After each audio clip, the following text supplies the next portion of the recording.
What do you make of your time with the Padres since you were traded over this last season? It's been a fun journey. Obviously had some ups and downs, but for what we accomplished last year, for the team that we've had, and a privilege to play with the top guys in MLB and to be in this clubhouse and get to know them personally, it's been amazing. What's this year been like? I mean, you mentioned the ups and downs. How strange has this been? I know guys will say it's baseball, but when you have the kind of talent, a lot of the same talent from last season, things didn't work out. What is that like to deal with? Yeah, I mean, I always sum it up to baseball, right? Like, on paper, everything can look good, and sometimes it just still doesn't go your way. And I think that this kind of the year we had, we just couldn't make it happen.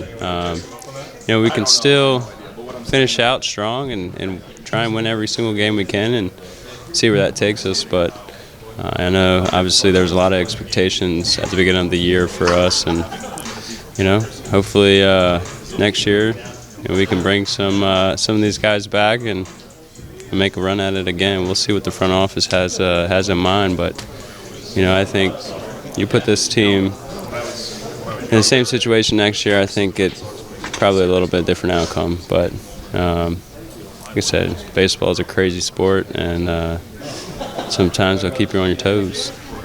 Speaking of the front office, speaking of you, I mean, you are entering into free agency. Is this a place that you would like to return? I know at the deadline you did not want to be moved. You made that clear. But is this a place that you would like to return to? Absolutely. We love this place. We love the fans especially. I mean, you can see the support that they've gave us all season, last season too. Like, sell out every single game. I mean, that's unheard of, right? And just these guys, I think it's been a fun season and fun year and a half that I've been here, and my family and I both enjoy it. So, like I said, we'll see what happens at the end of the year, but at the end of the day, right now is finish strong and play good baseball. Do you expect to have those conversations with the front office, or you don't know at this point? We'll see. Obviously, spring training they talked about it, but nothing further on that part, and we'll see, like I said, we'll see. Bob Melvin, how has Bob Melvin kept this group up together through the highs of last season and through the struggles you've gone through this season?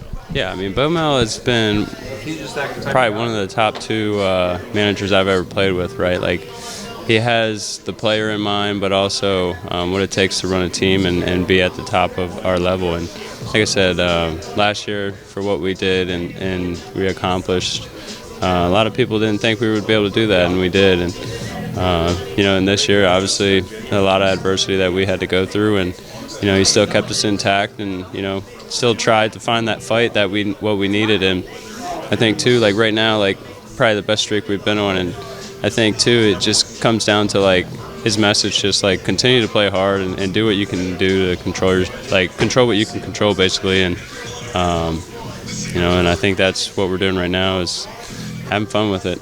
A couple months ago, you were asked about chemistry. How have you seen the chemistry in this clubhouse develop over this season?